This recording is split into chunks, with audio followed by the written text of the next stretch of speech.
So the session on neuropathic pain is meant to help practitioners understand the mechanisms of neuropathic pain, the impact of neuropathic pain, some aspects of the clinical assessment, but then a large amount of it is to move into the treatment, recognizing that treatment is a multidisciplinary approach made up of multiple components.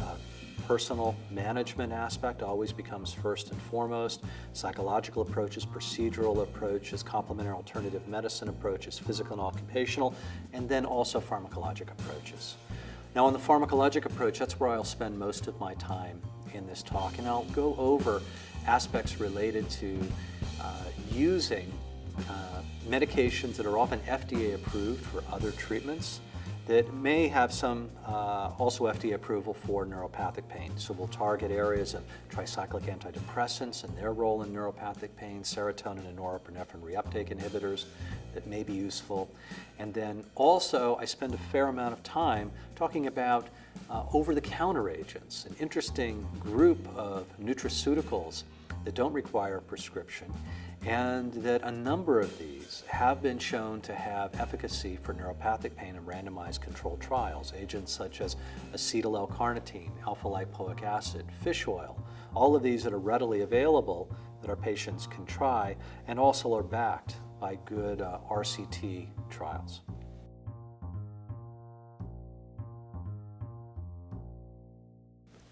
We appreciate that our country has a significant problem right now with prescription opioid abuse, misuse, addiction, diversion, and even deaths. That we need to do something about this problem of these medications that on one hand can provide great benefit to people, to some people who will get improvements in function and quality of life, but for others we run into problems with again, misuse, abuse, diversion, addiction, and even tragically death. And so how do we balance this conundrum? Well, one of those aspects is to understand who are the people that are most likely to be vulnerable to having these problems with opioids. And that gets at this key word I used, vulnerability.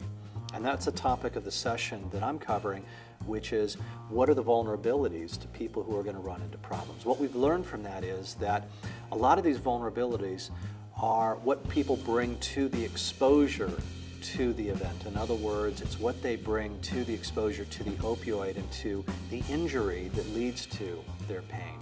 The things that we've determined is that pre-exposure depression, anxiety, history of post-traumatic stress disorder, people who catastrophize are all more vulnerable to having persistent use of opioids after exposure.